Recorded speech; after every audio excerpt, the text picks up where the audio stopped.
Hi, this is Larissa, and I'm here today on the Design Memory Craft blog for my first post as a guest designer. I want to share with you a fun technique using micro glitter and your Faber-Castell Pitt Artist Big Brush pens or gelatos. So first, what we're going to do is take a piece of Be Creative tape. You can get it in a roll or 8.5 by 11 sheets. I like the sheets so I can cut them down to the size that I need. And then you're going to need a piece of cardstock, whatever size you need to fit your stamp or the design that you're using. I needed a piece large enough to fit the Spellbinders Labels 8 die. That's what I'm using for the base shape of my card. So these sheets, if you've never worked with them, are 2 pieces of sticky, one on each side. So you're going to remove the backing off of the sheet and apply that to your cardstock base. And make sure that that's securely stuck down. And then you will take your die shape and run it through your machine to get your die cut shape, and it'll look like this once it's done. I like using the Spellbinders because it gives you this really neat embossed edge, and I think that just adds dimension and life to your project. So next, what you're going to do is take off the second piece of liner paper, and you will have a sticky base, and that's when we're going to apply our microfine glitter. And you really need to use microfine glitter for this step. Any type of larger glitter won't work with the markers. It'll ruin the tip of your markers. So we're going to want to cover this, and it really doesn't take very much glitter. And if you haven't ever worked with the microfine glitter, it's such a fun velvety finish. I mean, it doesn't even feel like glitter once you're done. So you're just going to burnish this into that tape all across the top of your image die cut. And the oils from your fingers is what's going to make this burnish into the tape better. Once you get that done, you're going to wipe off any of the excess, and it comes off pretty easily. I've seen a couple of different ways to do this. Jennifer McGuire shares a technique using ink from a stamp pad, and Julie Ebersaw also used another technique with this same idea. And I thought it would be fun to apply this or to try it with my Faber-Castell products. And I love the way that this turned out. Okay, once you get done, you're put your glitter back in your container. And there are several different types of the micro glitter out there. I just happen to like the Stupendous because of the iridescent shine that it has. Next, I'm going to take my Stupendous stamp, and I'm going to take my big brush marker, and you could use either the black, which is $1.99, or the brown, which is $1.75. I like both depending on the design that you're after. And you're just going to color over your image, and you want to use the side of your marker so that you can do it a lot faster and cover the area more evenly. And then you will take your stamped glittered image and place that right over the top and rub it onto your die cut piece. And the nice thing about this is that you can get a ton of different looks with this.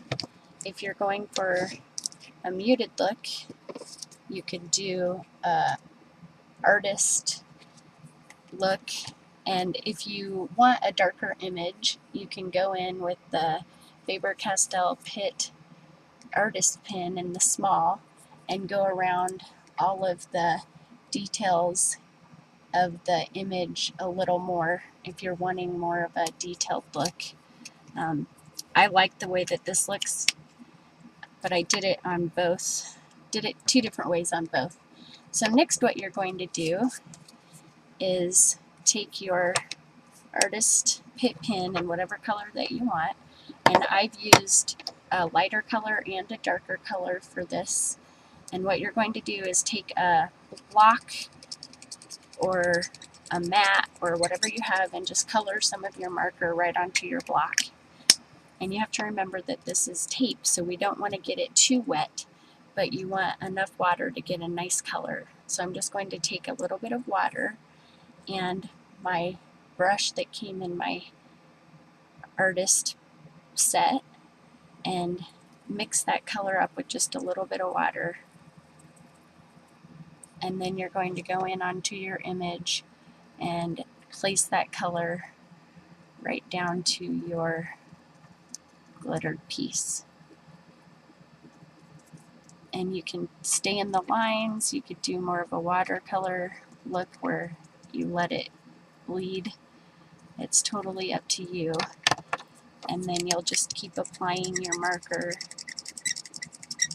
and a little bit more water until you get the whole image colored in the way that you want.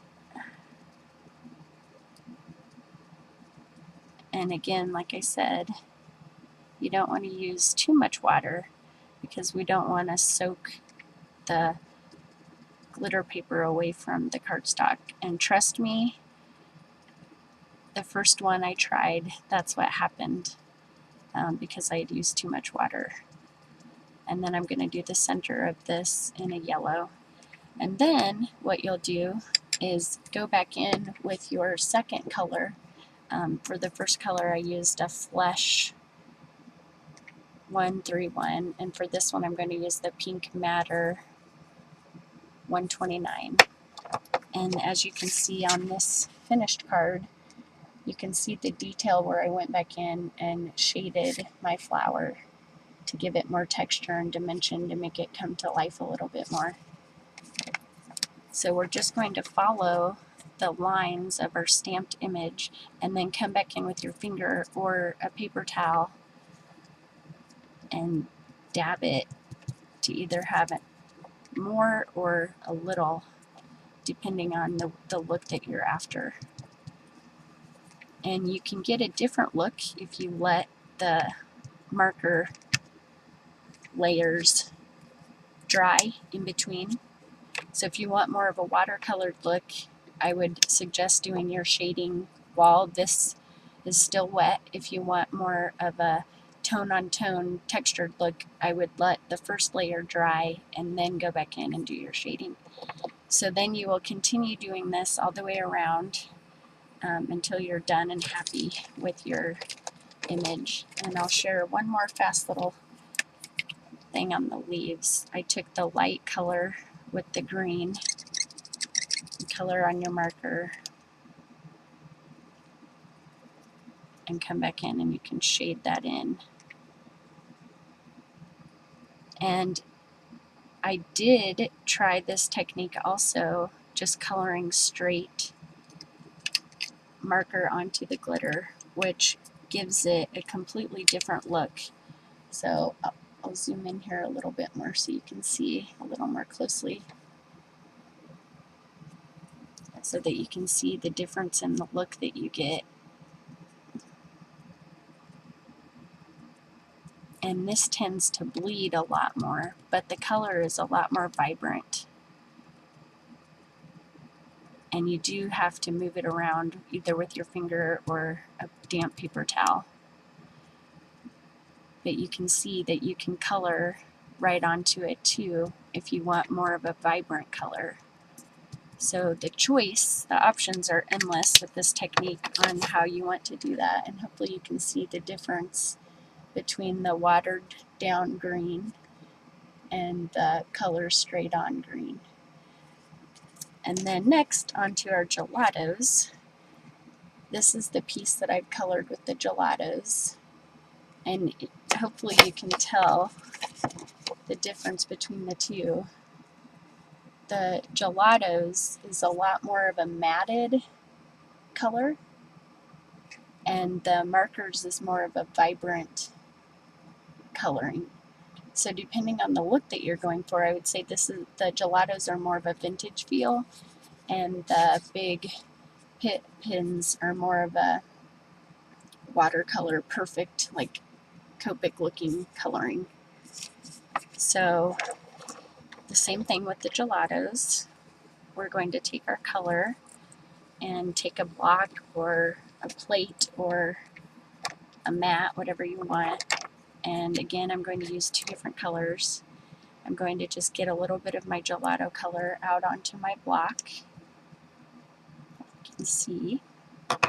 And again, you don't want this too watered down. You're kind of going for a paste. So I'm just going to add a teeny bit of water, and I can already tell I've got too much water.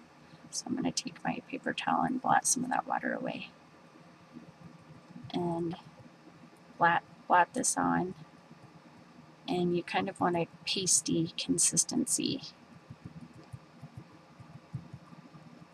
And then you're going to go in on your piece and just fill in your image with your gelato. And again, this gives a completely different look from the artist pit pins, but depending on the project you're working on, I think this is very, very, very pretty. And then once you get the main coloring done, you'll go back in with your darker color and again put it right on your block, and you just are going for a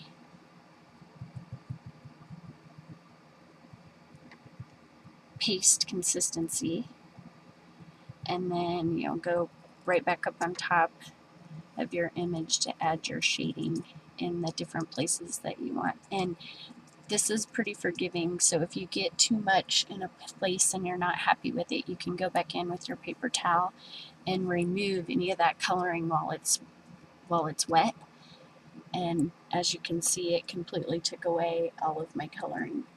So if you get outside of the lines, this technique is really forgiving in the fact that it won't completely take it away, but you do have some time to remove some of the coloring. And then you're going to let this dry. And being this is sticky tape, I wouldn't suggest heating it with the heat tool. I tried that too because I'm impatient, and it actually melts the tape, and then the image squishes out and gets ruined. So anyway, I hope that you will give this a try, and if you do, I hope you'll link down in the comments below so that I can see your project. And I love the way that these two products, the gelatos and the Artist Big Brush pens, look on top of the glitter, the microfine glitter. So thanks so much for watching today. I hope you have a fabulous, fabulous day. And I will catch you back for my next post where we'll be working on another special medium. Thanks for watching. Have a fabulous day.